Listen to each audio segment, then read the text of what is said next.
I don't know what we can talk about in this nation without talking about white superiority, honestly. Who defines the meaning of God also defines the relationship between economy and God. African Americans spent $1.3 trillion last year, making us the 16th wealthiest nation in the world. Why have we not turned those riches into wealth to develop our community?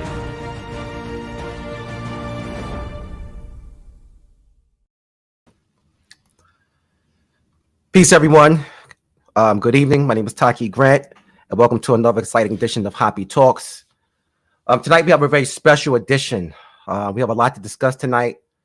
First, I'd like to thank all of you for your love and support we received throughout from the HAPI family, which cannot be overstated. You guys are amazing. And we also want to tell everyone that our commitment to the HAPI movement is stronger now than ever. Our resiliency and our strength as Black people has allowed us to rise above opposition. Secondly, the One Africa Conference that was scheduled for the end of February in Egypt will now be held in the States, in fact, in Detroit, Michigan. Yes, that's right, in Detroit. And the dates right now are the dates are Saturday, April 30th and Sunday, May 1st. And we'll get into in a second why the conference was changed. With the change in locations, we've also modified and enhanced the conference theme from One Africa, returning to the source, to One Africa Power and Unity Conference. The conference will still demonstrate that all African cultures and peoples are linked together, either through ethnicity, language, arts, or culture.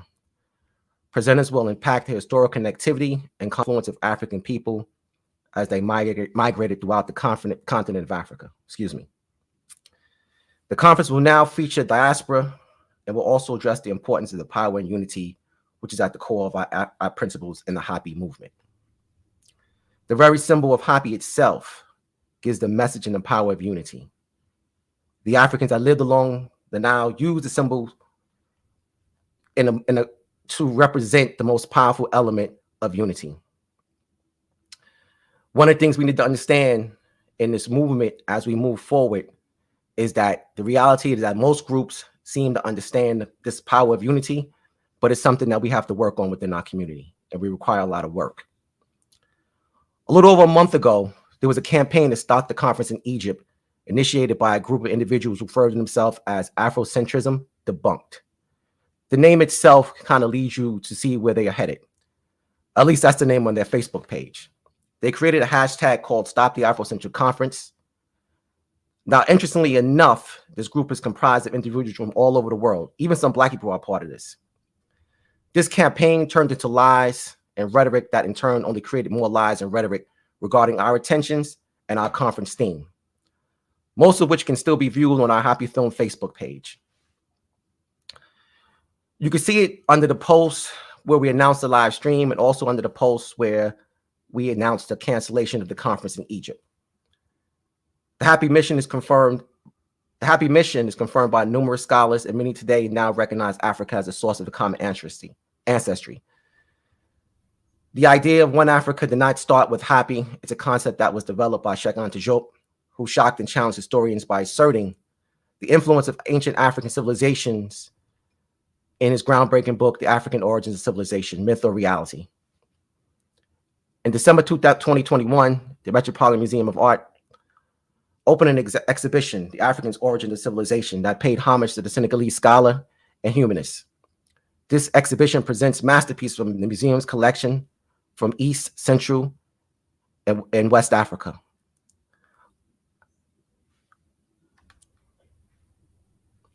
It's funny that in this exhibition in New York, this exhibit here in New York City, at one of the world's most notable museums, is 100% in line with the theme of our conference. But the irony is, when it comes from us, there's hate and resistance. We have to make sure that our narrative, we have to create our own narrative. And that narrative is what history is, what history has become, what history will be.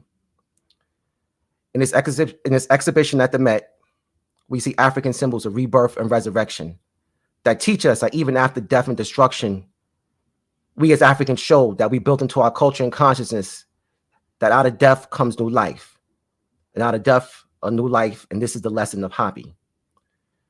We also want to address the transition of our brother Rock, who was a huge member of the HAPI family. Rock is really, he just recently made his transition to the realm of the ancestors.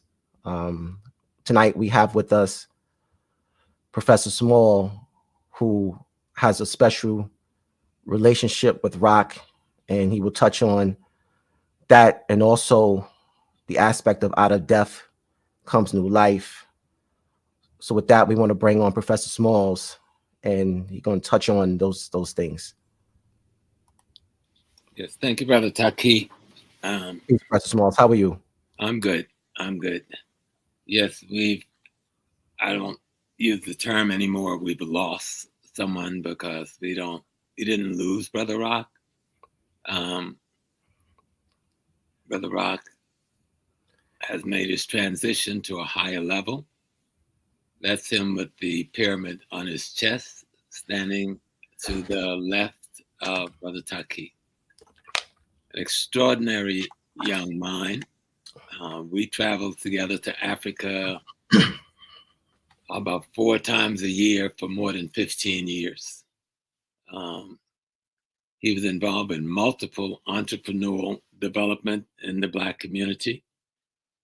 He was involved in the art of teaching the wisdom and the knowledge of Africa. He managed a bookstore in the 125th Street Mart when it was open and functioning. Of course, a lot of, even before HAPI, I would find myself in my basement with him and Taki late at night, having me doing voiceover for things that they were dreaming of that led to HAPI. And I didn't really know what they were talking about. I just read the script. But this young man, father of 2, just an African activist from the bottom of his heart for all of his life. I've known him at least 25 years. Has now made that transition to the other realm, which we think we know a lot about, and when it happens, we realize we know little or nothing about. But one thing that is sure, in the history and the culture and the sacred science of African peoples, there is not a single African society that view this transition as death, because death will imply an ending of something. And in the African tradition, there is only transition and transformation in process. The same as the universe, of which we are an imitation of, in which HAPI, in its own way, tried to tell the story of how we are just smaller replicas of this greater being, that the whole universe is organic, it is an organism, and we are part of that organism, while at the same time, a replication of that organism and its function. So we have, in the realm of us living here on Earth, we have lost our brother to the day-to-day physical contact. That house, that giant house that housed him, no longer is able to. And maybe, in just guessing, the universe said, your work is finished. You've got to come back to the greater being.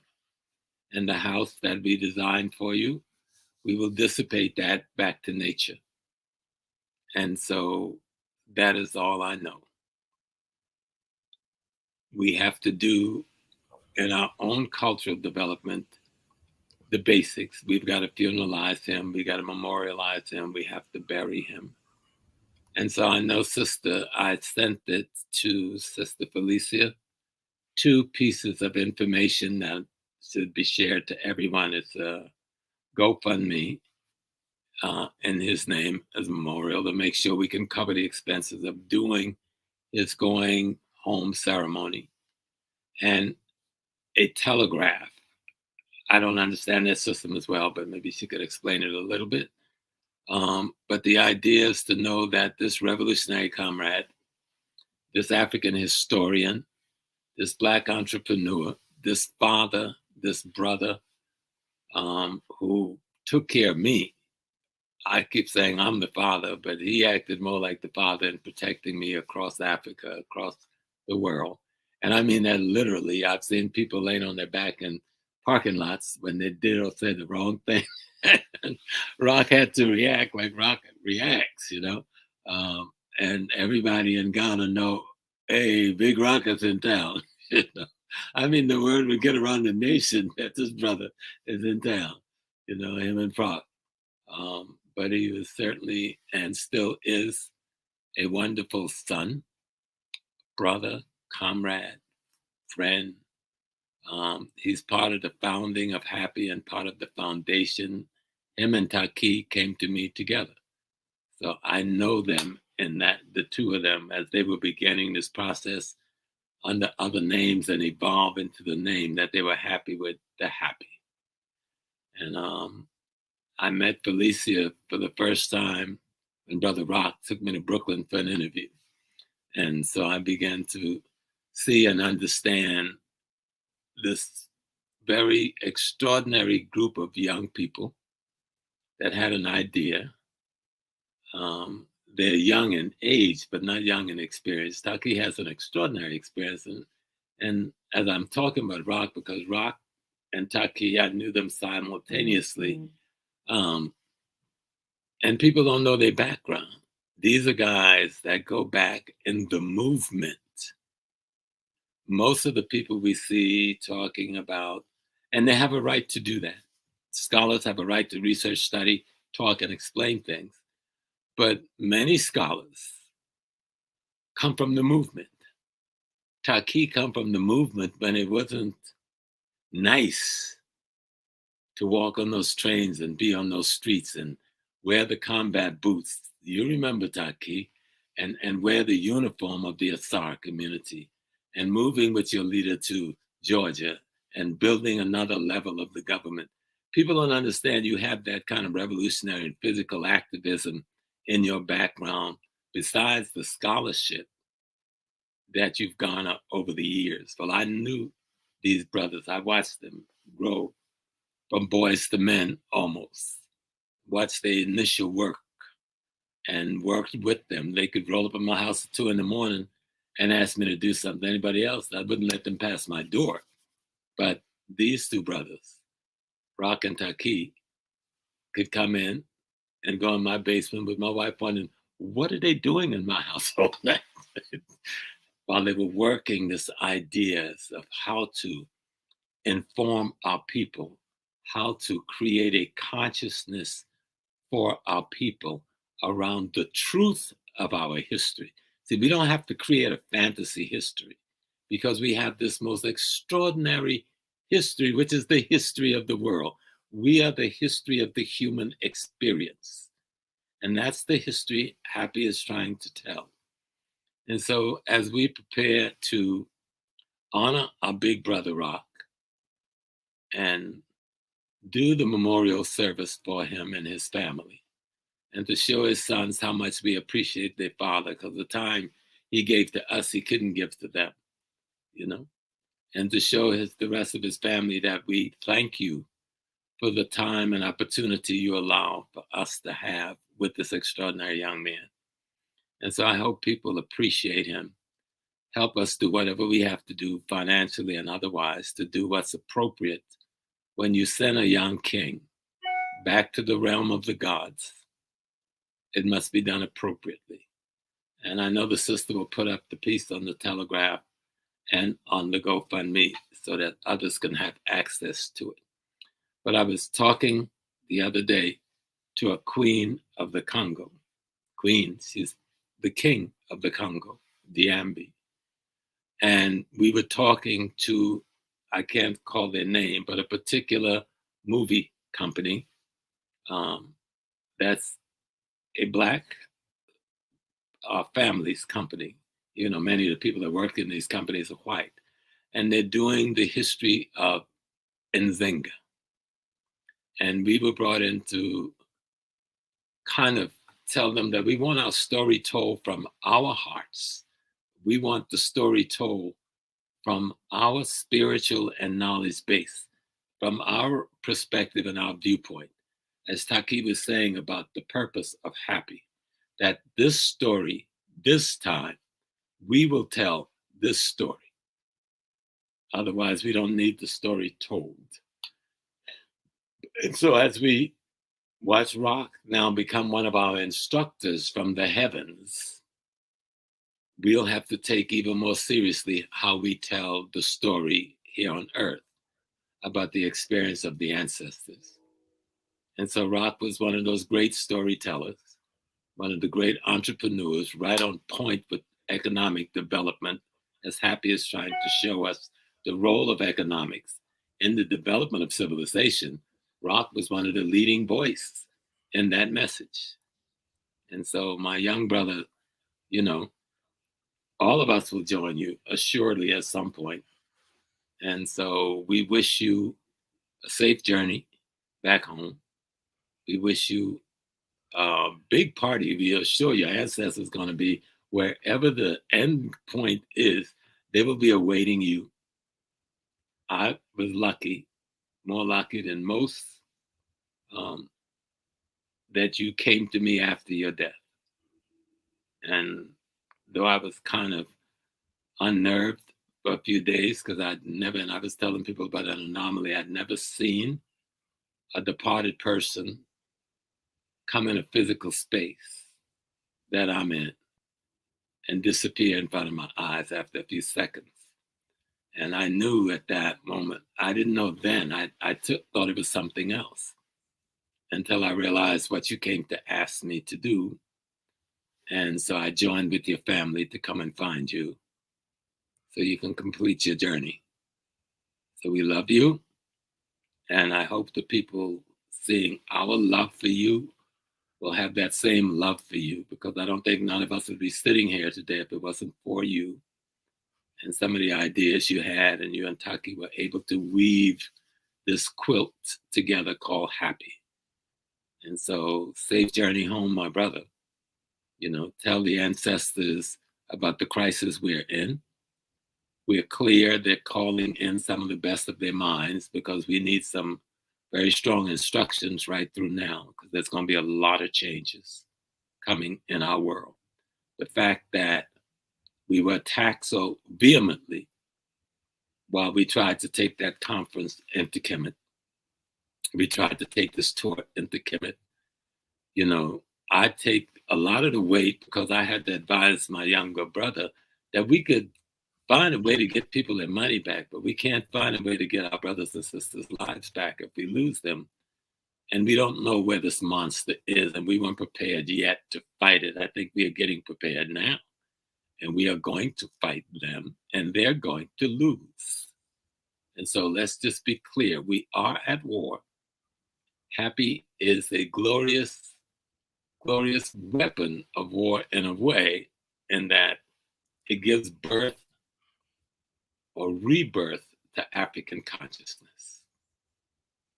And in this birthing and rebirthing of African consciousness, HAPI is at the forefront. And I think it frightens people, like the brother said, Blacks and others are frightened that the truth really does bring a light that exposes those who are pretending to be truth. So again, I came to say and inform you of the transition and transformation of one of our beautiful brothers, and also at the same time ask you to assist his family with the GoFundMe and the Telegraph to spread the word, and that we go on with HAPI. We have an extraordinary conference that's coming up in Detroit. The message is the message, and they're not going to stop the message. They're trying to stop a particular message. Even we didn't realize the message had this kind of impact in the world, but everybody in the world knows of HAPI. The message that HAPI has brought forward, that we're not slaves anymore economically. Neocolonialism is dead. We understand what it is, and we're going to take over our own destinies economically in the world. And it's penetrating people. You who have signed up for the trip and the conference, it penetrated you. And so it penetrates others. And some bodies are afraid. But it's like Dr. King and them said, we ain't going to let nobody turn us around. We got a mission. We have a goal. We're going to meet it. The brother and sister, Felicia and Taki, are going to tell you more about Detroit and the conference and the travel issues. Much of that will remain confidential between those who are involved. The conference will be definitely open to the world. So let's let Rock's passing not just be the dimming of a light, but a passing of a torch that is a greater light. And we will talk about him even more at the conference in Detroit. Yes, So peace and blessings, Hotep, and Hotep. HAPI. We should put HAPI after every Hotep. Yes, that is definitely the message of HAPI. Out of death comes new life. And, you know, we've kind of hit some bumps in the road, but we're emerging even stronger than we were before. Like you said, Professor Smalls, we were unaware of just the impact we were having globally. And as we said, humorously, the streets are watching. And they pay closer attention to what we're doing than actually we do. So with that being said, people, and we always say this, please like the video. Please share the video. Very important. Please comment. We are in extraordinary times now. If this incident that just recently occurred was not evidence of that, I don't know what can be. So it also shows that we are on the right path, because we are ruffling feathers here that we didn't know even existed. So we definitely want to get this message out. Before we talk about the conference, I just want to talk briefly about my relationship with Rock and when it started and how it evolved into the HAPI and also to the HAPI movement. I met Rock through being with Professor Smalls I'm gonna say maybe 10 years ago or so, maybe more than that. And I would see Rock after sometime maybe around 2011, 2012, 2013 at different events throughout New York City. And whenever I saw Rock, he would always tell me like, "Hey, Todd, what's up? Make another film." And I'm like, I'm at this point, I consider myself being retired from this, you know, as if we could actually do that. And he would kind of persist, see him again, say the same thing. And like, Rock, you know, we already did like Nubia, and also the Tekken came out. I was like, you know, at this point, my brother, you know, Chris Amadeus was doing his thing. Tariq was doing his thing. So I was like, you know, I was separating from this space. Plus I said, you know, we're going to do something. It has to be something a little more deeper than just a film. So see Rock again. And finally I ran into him in Memorial Day weekend in 2015. And we spoke again. He said it again. He said, "Why don't you do a film in economics?" And I already had the concept for HAPI somewhat. So I was thinking about doing HAPI right on the heels of the Tekken. But at that time, HAPI was just going to be centered around the relationships of the kingdoms of the Nile. So I even went to Egypt to try to film some of it back in 2012 by myself, and it didn't really come out very well. So I shelved it, and 3 years later, I was talking to Rock at the event on Memorial Day, and he said, "Why don't you do a film of economics?" And I was like, "I don't know about economics." And we started talking about it further. Now, as I started to think about it, I said the relationships of the kingdom of the Nile really centered strongly on the economic relationship. Make no mistake about it, Kemet and Kush depended on each other for trade and commerce, which a lot of that is touched on in HAPI. But it came from Rock's inspiration that the concept was born in the subtitle or the role of economics in the development of civilization is something that Professor Smalls named it. I called it HAPI because both kingdoms at their core have a common interest, and that is the river, which is the HAPI. Also, now I want to give a shout out to all those involved. Definitely want to give a shout out to Robert Gay, Seed Haru, Ak Marie, Tuti Films, Charles Baca, people who've been involved, definitely people who are now involved, obviously Felicia, Brittany, people who are definitely a part of this HAPI movement at the core. Without them, none of this could be possible.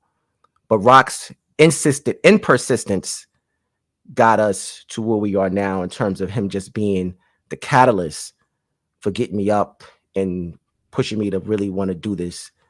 And from the beginning, we said that it would not just be a film, but be a movement. It had to be stronger than just the Tekken or Nubia. HAPI has to be something that has reverberating effects throughout the world. And obviously, we see where we are now. So with that, we want to definitely give a strong Madasi P and a HAPI to the brother Rock. It's important, like Professor Small said, let his transition bring in this new life. And with that, we want to talk about the One Africa Power and Unity Conference. And as we see here, the sign for unification of Upper and Lower Egypt, the two HAPIs tying a bow of unity together. When there's unity, there's strength. And we have power in our unity in the things that we do. And we must move forward in that unity. So we're going to talk about the dates. Felicia, if you will, if you want to just kind of get into the particulars of the conference. We'll also talk about the conference presenters, who's going to be there, how you get your tickets, vending options, live streaming, everything. You're on mute, Fee. Okay, peace to everyone. So nice to see you guys back in the chat. I want to give a special shout out to Miss Olivia Segoya. She was the very first person to secure her streaming ticket when we announced it. Like literally as we were talking, she was purchasing her ticket. So I want to just thank her for doing that, and everyone else that has already gotten their streaming tickets. So just straight up business. All right, so the business piece is that if you are listening to this, you have one or two options. Either you are on the stream or you are sitting with us in Detroit. That's it. Everybody on here either needs to be on the stream, the live stream from Detroit, Michigan, on April 30th and May 1st. Those are the two dates of the conference, the One Africa Power and Unity Conference, 2 days, April 30th and May 1st. Either you're going to sit in the audience at the DoubleTree by Hilton in Fort Shelby, which is downtown Detroit. And shout out to my, from the D. So shout out to my family and everyone else that's up here from the D. So either you're sitting with us or you can sit in your house if you're far away, or, you know, you don't feel like traveling, whatever it is, and get the live stream. You can go to, I'm gonna put that up right here. You go to hapifilm.com to get your tickets right there. If you've already purchased a streaming ticket, you are already set for the streaming event that will happen in April. It's just been rescheduled. Everyone who purchases the live stream, you will get the link 2 days before the event, and then each morning I will post it. You can do a lot of things here. You can actually come and check us out. Or if you're in Detroit and you want to actually vend, we have a vending ticket. Your table's already set up. You just come in and bring out your wares. And the cool thing about this is that this will be the actual first HAPI marketplace, which is super cool. So you guys will be the first people to be in there. We only have room for about 25 vendors. So get your tickets now. Is that everything, Taki? Oh, we need to talk about who's there. Absolutely. We got to talk about the illustrious line of presenters that we're going to have. Right now, we have 12 people on the bill. And definitely want to go through the list of names.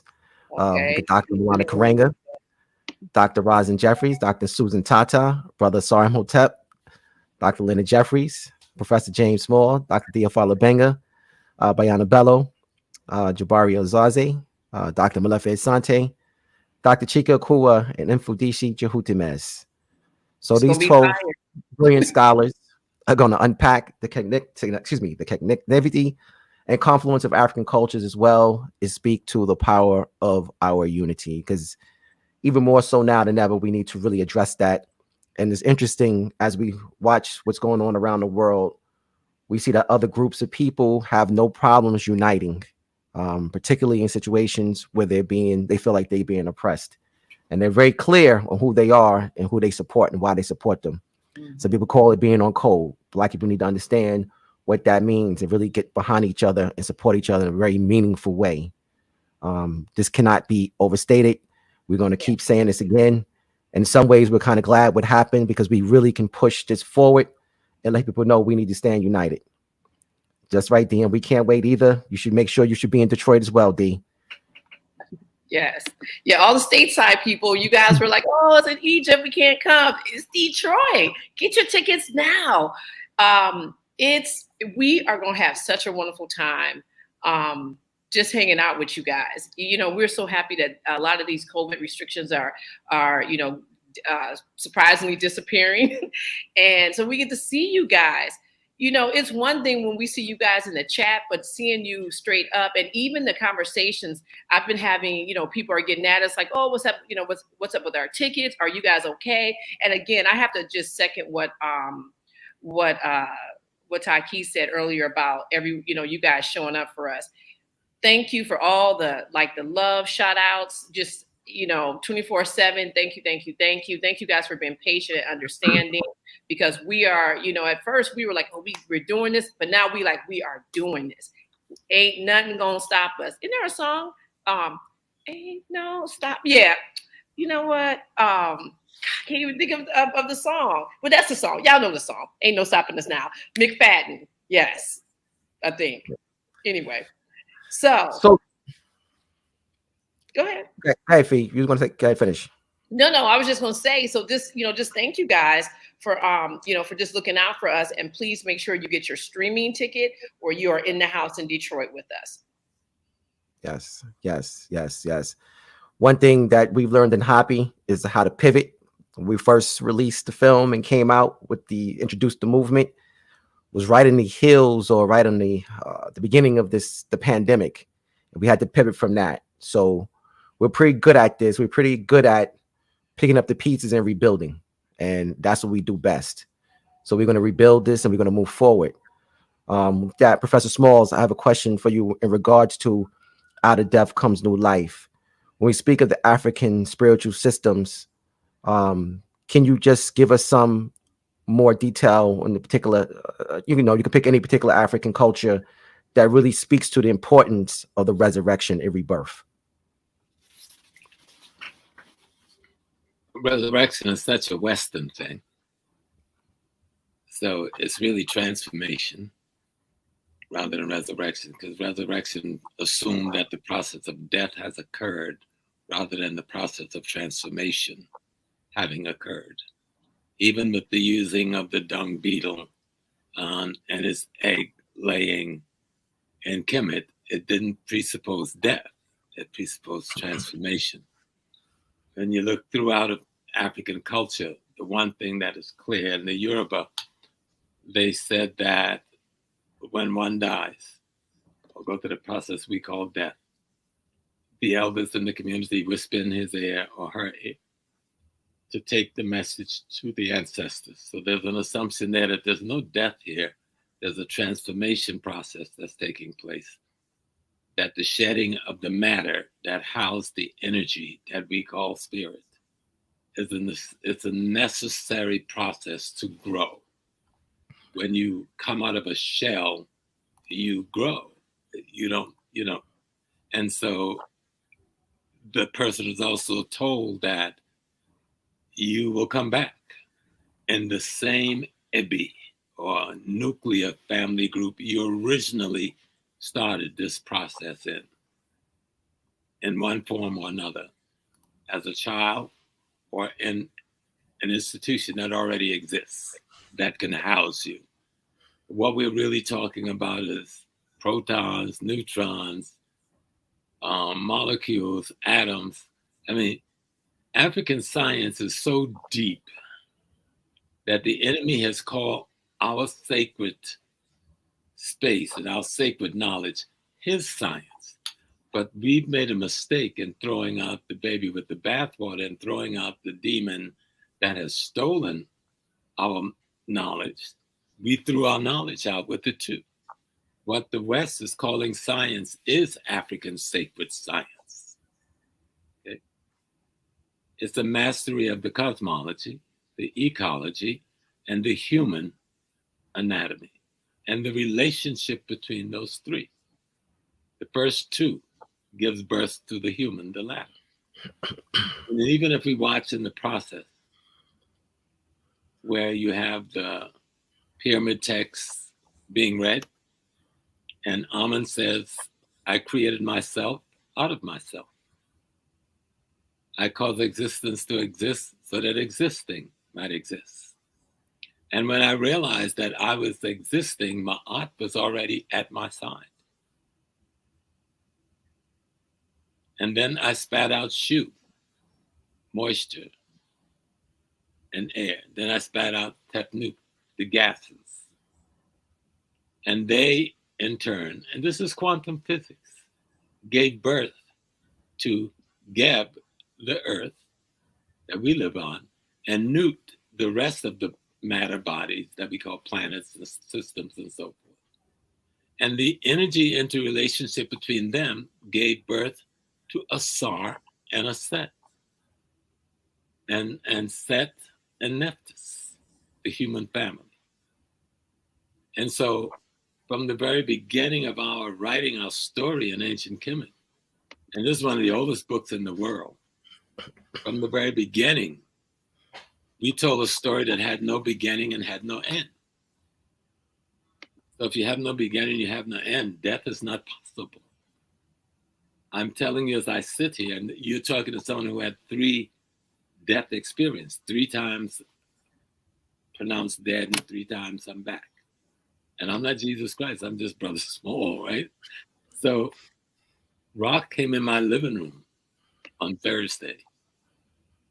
I got a call on Sunday morning from a very close friend, mutual friend, that says, have you heard from Rock? 7 in the morning. He goes, why would this brother call me at 7 in the morning? Something's wrong. So I began to text Rock and call, get no answer, call all the numbers. Then I started calling his family. And the next day we had a wellness check and we found him in his apartment. So when he came in my living room on Thursday night, he had already made the transition out of matter into energy. I'd never seen that before. And I've been a priest most of my life, since I was 21. And I've studied most African systems. And as quiet as I keep it, I'm a Kemetic priest. I'm a priest at the shrine of Amun-Ra. We learn a lot of things, but we learn nothing. But the one thing they do teach us is that there is no death. There's only a continuum that have a process of transformation in the growth and the expansion of this thing we call life. And that's where the term came from. We are God having a human experience. We are an expression of an aspect of the divine essence having your peculiar human experience. And at the same time, you are a duplicate of the greater, of which you're the lesser. And your body carries out that same experience. So I know that's a long answer to your question, but when we understand what people would like to call African theology, we got to be careful, because we don't have a theology. We have a sacred science with a body of knowledge of the universe, with a body of knowledge of nature and all of its components, and a body of knowledge of the human being and its abilities in nature. We are made up of everything in nature. We can eat almost anything in nature that's not too toxic and poisonous without killing us, and replace ourselves. So that tells us what? We are everything in nature. We absorb the light and the energy from every planet, every solar system, every Milky Way, whether it took 3 million years to get to us. So that tells us that we are the universe. We're the totality of the totality. And the Africans say that in almost every culture I've studied, that what we're calling God the divine is the totality of creation, or the everything, the all in all, the all that exists is the one thing that we call the divine. And so we are just a piece of that divine. And that's what the struggle in Kemet and other places, all this knowledge is trying to tell you. Hey, you are a replica of that perfection. Now learn how to be perfect. You know, And that process and transition that we allude to as death is nothing but a transition and a process, you know. And that's why that young brother, it stunned me. But all these years I got under my belt, when that figure came in my living room for that second or so, and I hadn't, you know, we all have not been face to face. I hadn't seen Rock in months. So I told people when I started talking about it the next day, not knowing that anything was wrong, I said the face was sculpted and he had a bald head and he was muscular and he was covered from the waist down in red. Well, had I been thinking and hadn't gotten frightened, I would have realized red is death, and especially the West African cultures. And and he wasn't a human form. It was marble. The person was a marble, a stone. And it wasn't until Nova said, yeah, stone, that's rock. Rock is a stone. Stone is rock.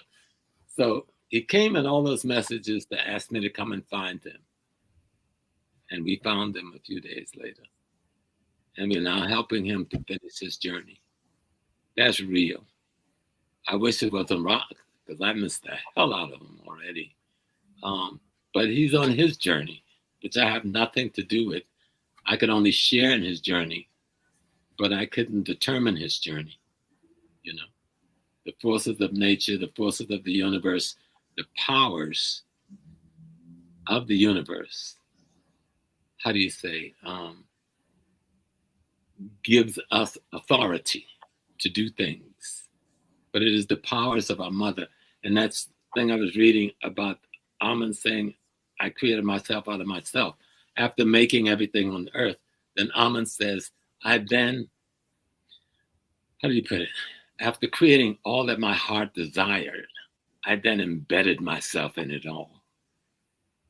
And then he concluded by saying, and I came from my mother, Nun, the feminine primordial energy of the universe. This is before anybody had a physics books or quantum physics machine or anything, okay?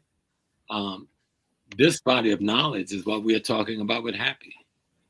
It is this body of knowledge that evolved because of that beautiful river into an explanation of our own existence, so that we understand and understood how to live life according to Ma'at in terms of the ethics and the morals and the principles that creates harmony and balance in the universe.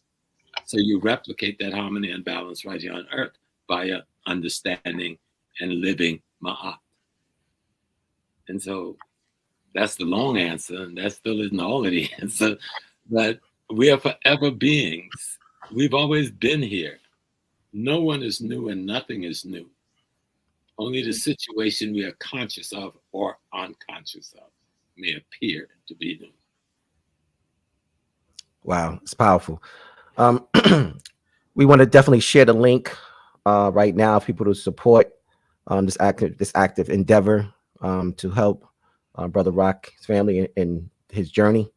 Felicia, please put that link up. Yeah. We also, Professor Smalls, you made a comment about something a minute ago in regards to throwing the baby out with the bathwater. Can you just elaborate on that a little bit? Yeah, I remember when I first heard that, I heard it from this Jewish friend of mine. He was president of City College, but we had a partnership that built a lot of beautiful things. And when Dr. Jeffries got there, we had a leader to take all those things we had created to the Black people's benefit. And he always would say, I was so ruthless at first in my anti-whiteness, I would throw out the good ideas to help the Black community despite the white person carrying the good ideas. And he always told me, James, you're always throwing out the baby with the bath, but I didn't know what the heck he was talking about. And then I began to comprehend and understand that the white man have nothing that is his. He has taken our body of knowledge and put his name on it, his stamp on it, and presented back to us in his thick cultural box. And in throwing that box out, we are throwing out some of the best of us ours. By not knowing our own history, we don't recognize ourselves in other places. Once you know yourself and you look in that mirror, you'll always recognize who's there.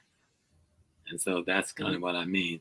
Don't let them come and tell me about physics when I just read you a dissertation about physics, quantum physics, out of the book, the Pyramid Text, which is the oldest book in the history of the world talking about divinity. And I didn't even get into details like the rising of Ptah, all right, out of the primordial waters. Ptah is the land, the earth, the Adam, that they would call it later. They just took our stuff and wrapped it in another package and put ownership on it. And when we saw it, we threw it away because we had not looked in the mirror. And history is your mirror. We had not looked in the mirror and learned to recognize ourselves when we see ourselves.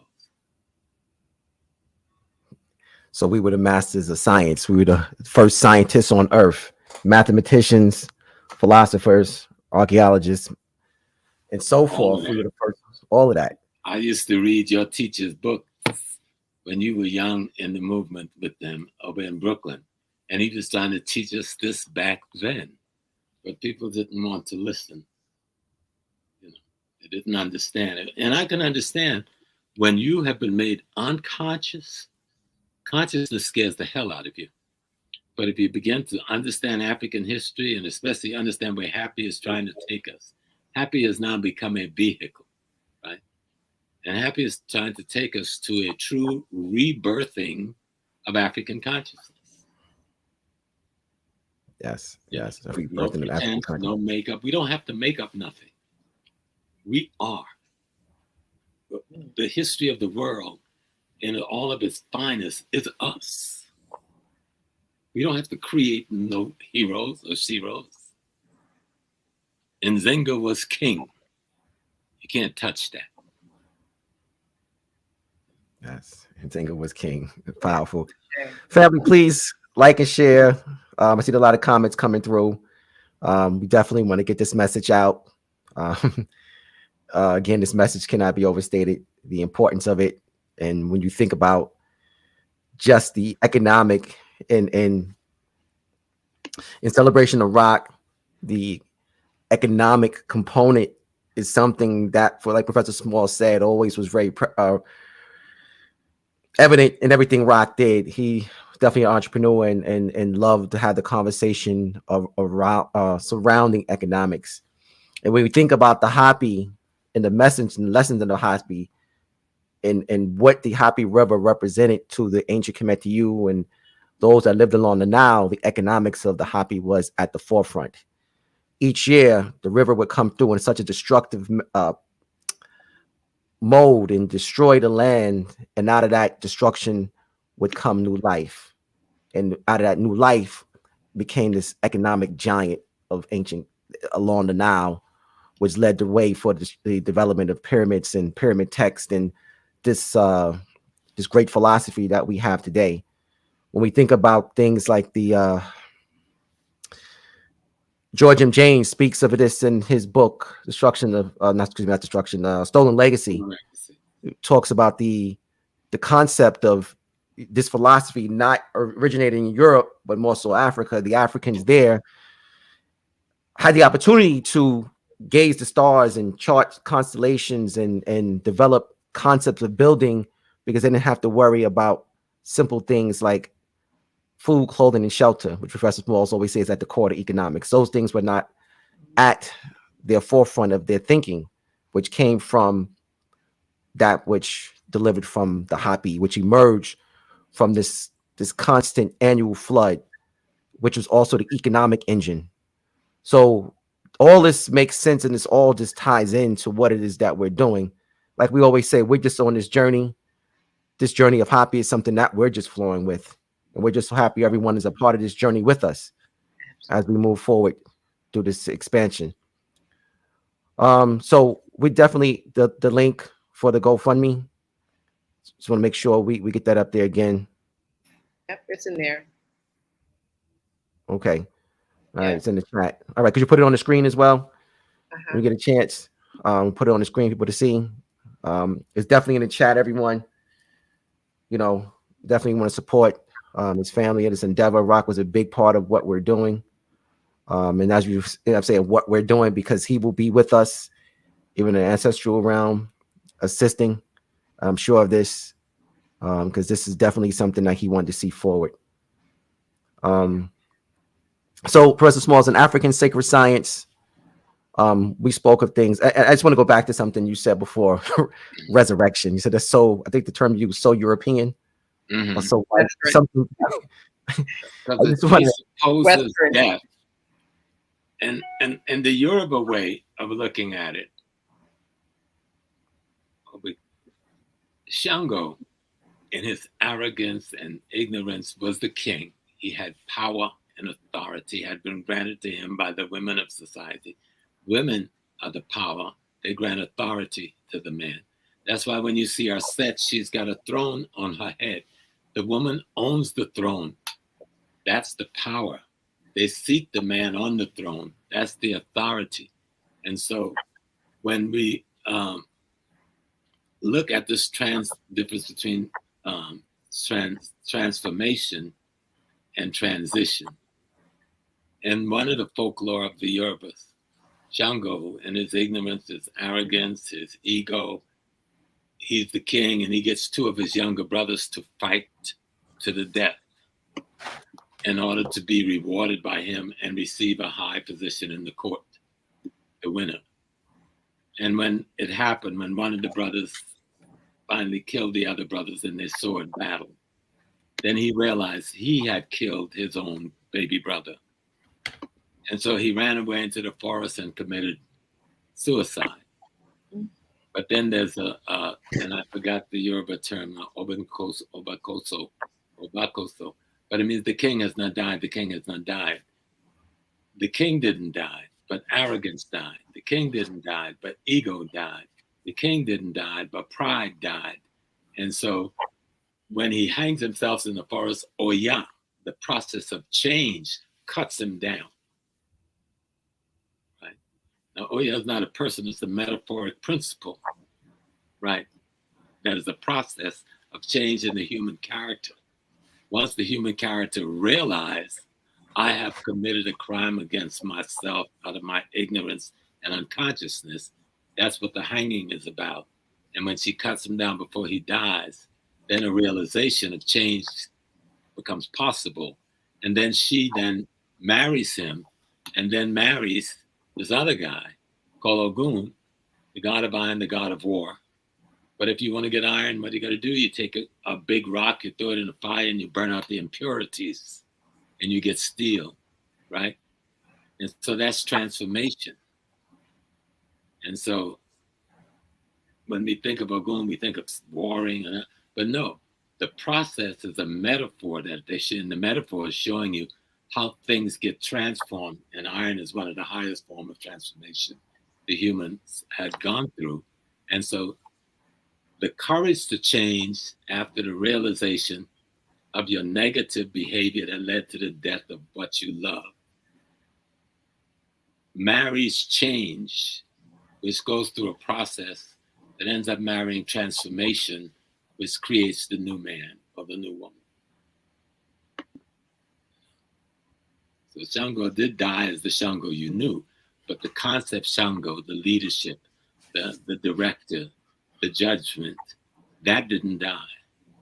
That simply went through a process of change and then a process of transformation to become the great and new leader, you know, that the whole Yoruba kingdom is based on trying to emulate. Wow, it's powerful. So let's talk a little bit about this Christian concept of resurrection and where they got it from. Because they got it from us, but they misunderstood what we had. The easiest way to show people, because people don't know all the stuff I know in the places or taught by people I'm presupposing that I know that people know much more than me. But take the picture of the Last Supper, right? Almost all of us know it, right? Almost all of us had one or still have one in our homes. In the picture of the Last Supper, who paints it? Da Vinci. It's hundreds of years after the so-called Christ figure lived. He's got 12 people sitting at a table, right? In the center of the table, he's got the Christ character, right? And this thing is called the Last Supper. The Christ character sits at the center of the table with a big glow of light they call a halo coming from his head, because his mind is the sun. And the thoughts and ideas and principles that will change the world is the halo, the light that emanates. Around him is 12 people, but they're not all together. The 12 people is clustered in 4 groups of 4, or what? 4 groups of 3s. And that represents the 4 seasons and the 12 months in the solar drama evolution around the sun. You got it? And so they take Ra and they call him Jesus, you know, in that form, because that emanation from the head, and he's the sun at the center of our universe. The 12 people are the 4 seasons and the 12 months that circumvent the sun every cycle that we call a solar year. So they're telling a solar drama straight out of African scientific understanding of how things work. But they put it in a metaphoric, anthropomorphic, artistic form of telling a story of someone having a Last Supper. And then this person would then die. Well, if I just take their book, somebody asked me, well, what if none of that real? Let's just take their book. Let's just take the Bible that tells the story that the man died. I show you in that Bible that the Bible tells no such story of the man dying.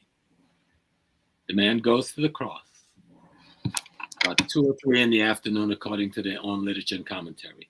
That's a Friday, right? The Friday is leading to what? The Sabbath, Shabbat. So you can't bury anybody after sundown, and you can't visit a grave after sundown. So they got about an hour and a half to get him to the cross and get him killed in a process that usually take a week for someone to die. When you're on the cross, it's your body weight that causes you to strangle to death by the weight of your body pulling down and suffocating. But they have to get him up there dead and off in less than 3 hours, less than an hour and a half, really. So there's 2 other guys up there, and their own book tell you they break the legs of the other 2 guys, right? To keep them from running away, because they got to get him off the cross early, right? But they don't break his leg. Nobody ever asked the question, how come you break the other 2 guys who were just thieves, and this is the dude trying to overthrow the government because they charge him with sedition, but you don't break his leg? What's with that? And then he's on this cross, he says, I thirst. This is their literature now, talking about their story. Thank you, that's cool. Now you see the groups, the 4 groups of 3s, all talking to one another, none talking to the next group, you know? So he's on the cross, he says, I thirst. And their book said he was given vinegar and gall. Now, gall in the Hebrew is poppy juice, pure poppy juice. Heroin, okay, in its powdered form. The vinegar is fermented apple juice. So he takes this and he drinks this. The people say, oh, I got you now, small. They stabbed him in the side. But when they stabbed him in the side, they said water and blood came out of him. Talk to any cardiologist, any good physician, they tell you that when your metabolism has slowed down and you barely need a heartbeat, water and blood would come from you, which means he appeared dead but wasn't dead. And this is Friday. You put him in this tomb. His partner, Joseph of Arimathea, who's a very rich dude who sat on the Sanhedrin, but he's still his partner. So he's got an undercover man on the inside. And so they put him in his tomb. The tomb was very close. And they had to get him to where he can get some help. So those sisters, who do you think they were? Who handles the herb and the medicine? My mama was a root lady. So I know the story of who we are in that regard. So it wasn't no brothers that found that he was no longer there. The sisters went and hooked him up, and he wrote and left a message to tell the brothers where to meet him. When they get there, one of the brothers said, yo, this can't be you, man, because we saw them kill you. We saw them stab you in the side. That was the boy Thomas. What did you tell Thomas? If you don't believe it's me, Put your finger through the hole in my hand. You know, I'm physical. I'm still alive. I never died. That's their story. And they tell you it never happened right in their book. Well, how many of us really read the book? We take the innuendos. How many people knew that this picture of the Last Supper had 1, 2, 3, 4 groups of people talking just to each other, representing the 4 seasons? And the one to the side of the Christ figure with where the red sleeve is, that's a woman, that is wife, Mary Magdalene. The figure they call Mary Magdalene, that gets even deeper. Because the dude they call Barabbas, they throw it right in your face, but ignorance let us not see.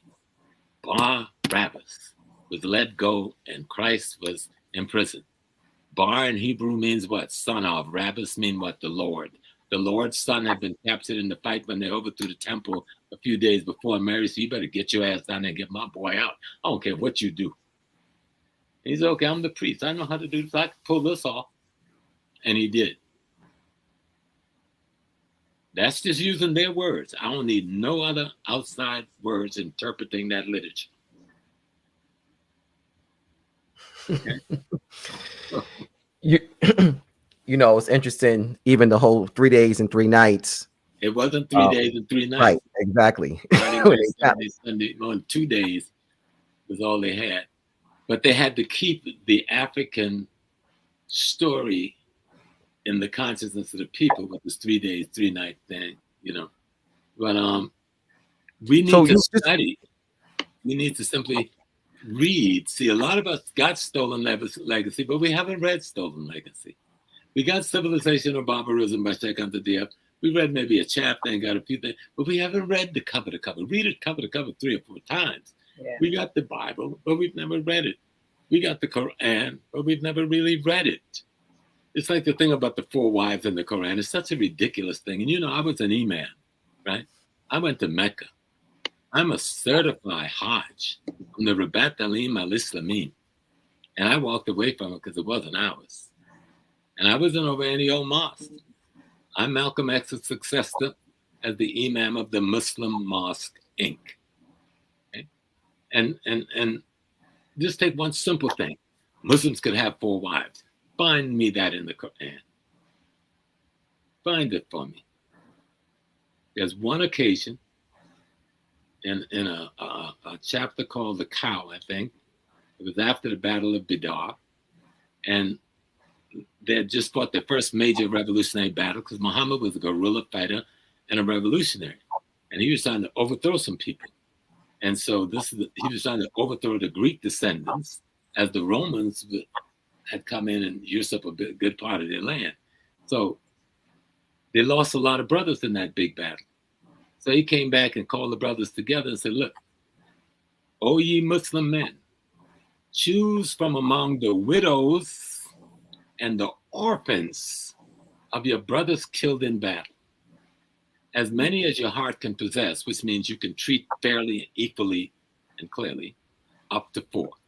Those were the conditions. Is that the conditions people are using today? So we've got to read, study, and you see the deception so clearly. You laugh at yourself and say, damn, how did I miss this? How did you miss Ra sitting there in red and blue with long brown hair? He's the sun, the center of the universe. How did you miss the 4 seasons and the 12 months? Because you were told to look for somebody named Judas who was about to betray the guy who God sent down here to get betrayed before Judas was born. And how you can then charge Judas for being guilty of some shit God put him up to doing, and he had no choice there, right? You know, there's some crazy stuff, man. So, but that's enough of that. Just to let people understand why we have got to tell our story to ourselves, for ourselves, if we're to really understand ourselves. Even the Christian church is a laughing joke in terms of its Europeanization. Again, the baby and the bathwater piece. When the Catholic Church was founded, the Ethiopian church was already 500 years old. And it'd be 500 more years before Lutheran would break away from the Catholic Church and form the Protestant movement. So what's up with that? Professor Smalls, you made mention a minute ago about the notion of three days and how we knew it's a lie because Friday night to Sunday morning don't equal 3 days and 3 nights. Because in fact, it says 3 days, 3 nights. As Jonah was in the body of the well, so would the Son of God, Son of Man, be in the belly of the earth, saying that he would be 3 days, 3 nights. Friday night to Sunday morning ain't 3 days, 3 nights, no matter how you cut that. Right. So you said that the 3 days, 3 nights is something they got from us and they wanted to continue with that. And that's why they did that. Could you elaborate on that a little bit, please?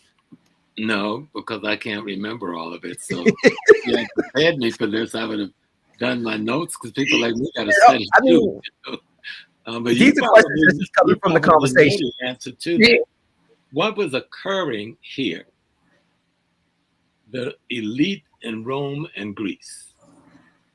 Because even though the Romans had invaded this area by this time that this transformation has taken place, the Greek descendants had never left. They got defeated. So the way the white man played with that is to call them the Hellenistic, but nobody tells you who the hell the Hellenistic are. These are the Greeks. Alexander's people they left Greece because they didn't have a damn thing there. So when their boss got knocked off, they weren't going back. So they stayed in the area. We now call them Arabs. You know? Mm. These are not our people. See, the original people who was called Arab had nothing to do with your color or your ethnic group. It simply meant sand dwellers, those who lived in the desert areas. And those were black people. But the way Arab is used now is to define the ethnic groups that dominates that area. These are the Greek and the Roman children, the Persian children, the Hyksos and the Hittites children. They never friggin' left our land and went back when they lost the battle. What were they going to go back to? That's why they were in our land in the first place. And so Muhammad was fighting these people, you see?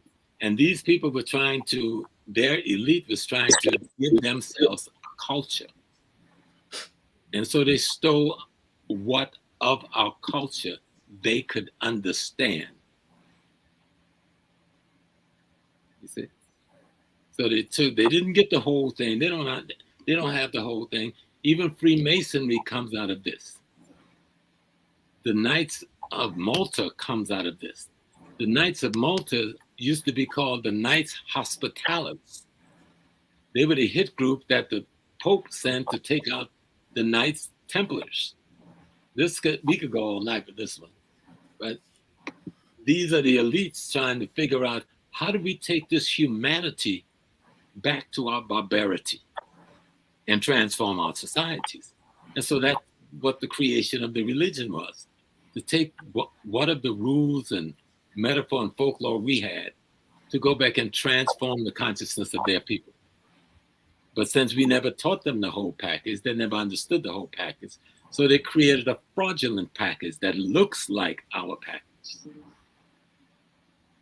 And now we up in there as crazy as they are. Mm. Yeah.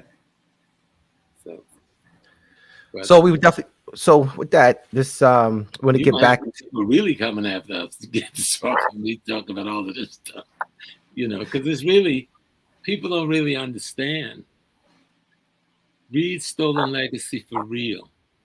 Stop talking about how badly Dr. Ben's handwriting is. You better read the wisdom that came from that badly written hand. Absolutely. Okay. Absolutely. Read Cheikh Diop. Don't talk about the great Theophile Banga. Read Theophile Banga's African philosophy. You know, what's that, brother? The History of African Religion, the Kenyan brother. African Religion and Philosophy. Get that book and really go into it. There's a new one out that a brother sent for me, a Nigerian brother. I don't know him. He obviously was reading a lot of my tapes because I see a lot of my stuff in the book. It's called Rebirthing African Consciousness. It is a hell of a piece. Wait, say the name one more time. Rebirthing African Consciousness. and he lays it out. He breaks it down. There's a reason why, and I'm gonna mention his name, Brother York is in prison. See, you don't understand how this thing works. The elite that's controlling the world through dominance over the resources that create the economics, resources they're stealing out of Africa by keeping us ignorant and blind about the science of reality, because your spirituality is your reality. It's not something separate and aside. You see? And so that science is to keep people in the darkness, in ignorance. So you don't understand how to do the most basic thing in your daily life, and making sure you can eat at any cost. Making sure you and your family got shelter from all of the things that can intrude upon you, and on and on and on. And that's why HAPI scares them. HAPI came rolling out of Brooklyn by that little river and start talking about this river, and you can build a HAPI down 125th Street. You can build a HAPI in Detroit. You can build a HAPI in Miami. They said, wait a minute, if those Negroes get that message, we're in trouble. There'll no longer be the $1 trillion Negro we can milk like a cow. Okay? And the Africa won't be the multi-trillion-dollar Negroes we can milk like a cow. And if the 3+ billion of them come together and they control 70% of all the wealth in the world, we're all in trouble. And we have to keep them ignorant, and HAPI is coming and saying, we are going to wake you up. Absolutely. We're going to come out of the darkness of your mind with the light of your ancestors to light up your mind. And that's going to be the shine, raw shining and sparkling on HAPI, the great river that created this massive civilization through its resources. The pyramid analysis, as Dr. Jeffries coined it, of economic, politics, and culture, is at the cornerstone of the HAPI movement. And that analysis within itself kind of teaches us how to operate, and just getting our cultural valuations and that deep values, which then dictates how we operate our economics and our politics, is the message. And when you said it yourself, and give people a little bit of HAPI history here, we're going to play this for you guys in a second. This was originally our closer for the film, but we took it out once Professor Smalls spoke about when I heard him speak one night, and it was on Facebook, but it was a lecture he was giving about using the lesson of the ancient ancestors that lived along the HAPI River, the HAPI Ituru, using that message of garnering the different resources and empowering yourselves. And we need to do that now. We need to find the HAPI in Detroit, the HAPI along 125th Street, the HAPI in Miami. I was like, wow, that's powerful. That right there is the closer. And once I saw that, I went to him and said, Professor Morris, you said something at this lecture. I need you to say it again on 125th Street. We went out there with Rock and we filmed it with Seed and everyone. We filmed it, and that's how the closer or the ending of the film came about. But the original closer, which we took out and made a trailer, speaks to the resiliency of us, speaks to the resiliency of the ecosystem. So I just want to play that for a second because it's very important to have this message at a time like this.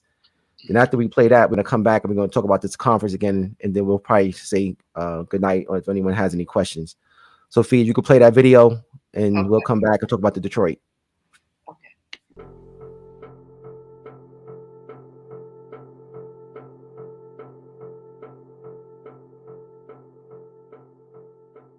So we have to have our own narrative of what history has been and what history is and what history can be used for. As Dr. Clark, our great scholar, said it best, history can be our clock to tell us where we come from, what time it is, and where we need to go.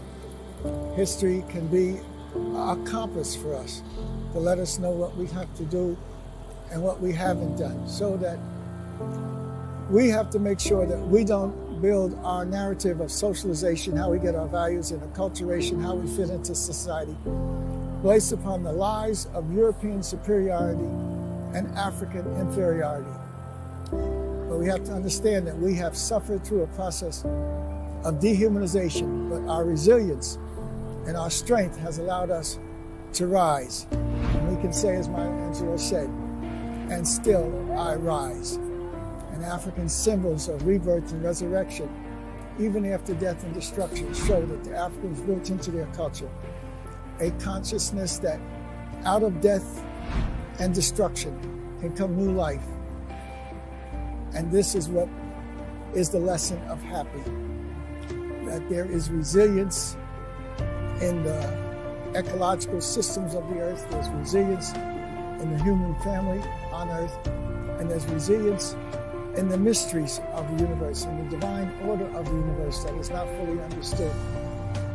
But it all represents a chance to bring out of death and destruction new life, and to do as the Africans understood they were doing, build for eternity.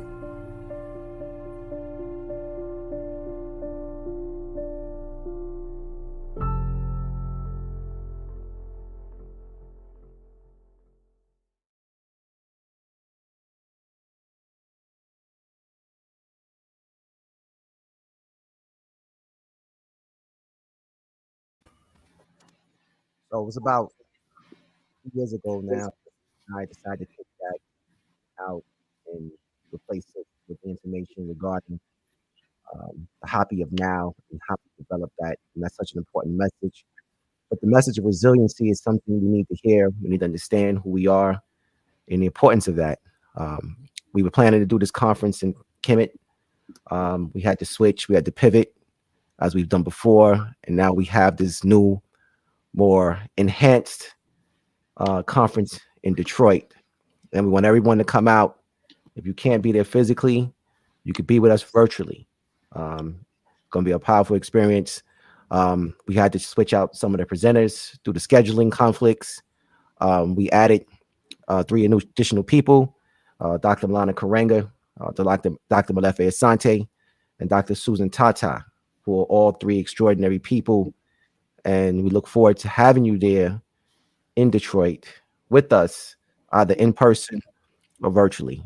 There's opportunities to be vendors as well.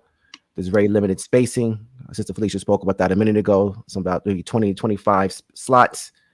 You don't even need a table. Your table will be provided for you, and there's also free Wi-Fi for those vendors who will be accompanying us.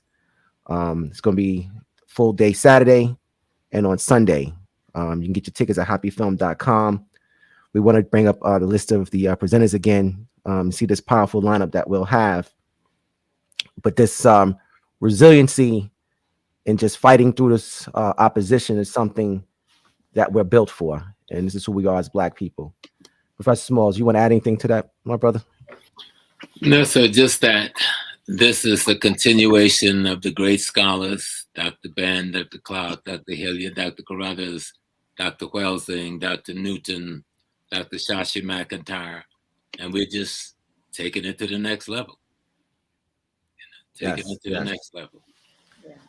Yes, taking it to the next level. Yeah. No, go ahead, Fee. Go ahead, please. Yeah, I just want to add one thing.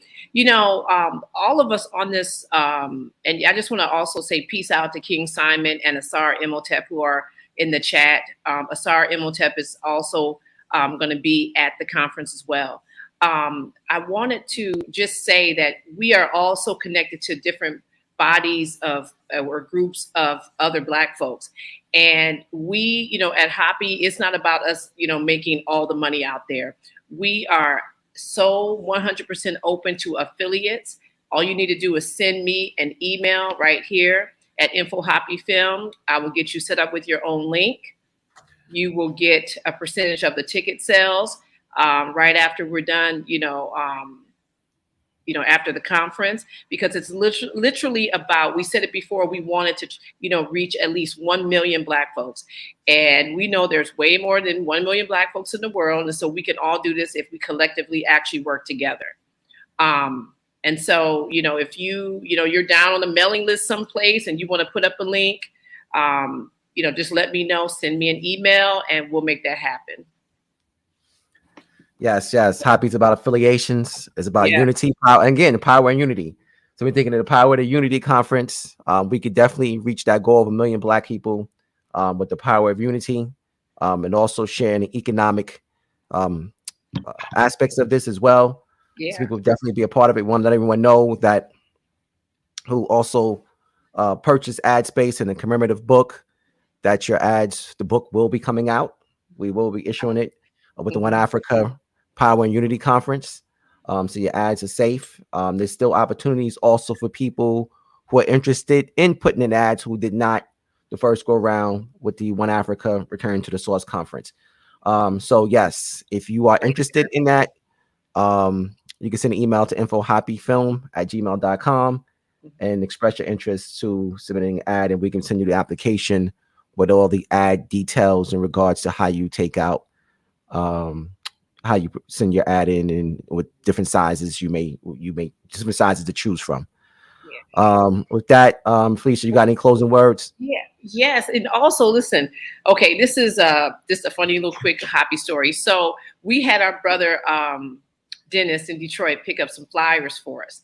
And, our signals got mixed and he put it up on Facebook. So let me tell you, I want to just give a shout out, because that flyer went around so fast, and I'm calling, I'm instant emailing everybody on Facebook, like, you got to take it down. We're not ready to say it yet. The link's not ready. So I want to just give a peace out to Quasi, who's always in our corner, Gershwin, always in our corner, and Bashir, always in our corner, and Charles and Dennis. Thank you guys so much for the HAPI love. You can post it now. I'm just saying. But yes, get your we were just like, I was like, no, not yet. And Asar posted it too. So thank you guys for liking it last night, even though it stayed up for like about 45 minutes. But thank you guys so much, and please feel free to post it now. Let's reach our 1 million people, because we can do this. Yes, and we see the importance of doing that. The situation that occurred last month was a reality check. And if we were living in some fantasy world, we were definitely smacked and kind of woke up and like, this is a different, world we're living in and our impact that we're having. So, we had to recreate this thing we're doing and kind of figure out a way to move forward more effectively, more efficiently. So we did that, and we have this conference now in Detroit. Want to make sure everyone comes out to this conference, because again, the world is watching and listening to what we're saying. So definitely want to echo what Felicia said in regards to the support and the love. It's real, and we apologize for being away from everyone for so long.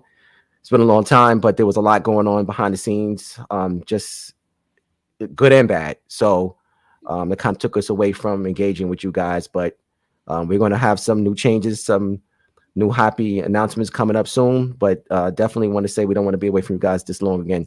Professor Smalls, you got any closing words? No, sir. I think we've said what had to be said for this footprint. This is the first step towards getting to Detroit and then going back home. Yes. Yeah. All right, people. So listen, it's been an honor to be here with you guys tonight. We love everyone and definitely appreciate the support. And we look forward to seeing you guys soon, and also in Detroit or on the live screen. With that, have a good night. Take care. Peace. Peace and blessings. Peace and blessings. You know what? You get to say it. I'm always saying your words, Professor. So you get to actually say it. I'm always saying the words of Professor James Small, peace and blessings. So you're saying it. Peace and blessings. That's the way of our world. We are the human being. Yes. We created human beingness. And if we remember that, we don't have to worry about them ever walking away the winner. This has just been a battle. No one has won yet, but we have really won when we realize who we are. We've won this battle. Yeah. So peace and blessings. Peace and blessings. I I don't know what we can talk about in this nation without talking about white superiority. Honestly, Who defines the meaning of God also defines the relationship between economy and God. African Americans spent $1.3 trillion last year, making us the 16th wealthiest nation in the world. Why have we not turned those riches into wealth to develop our community?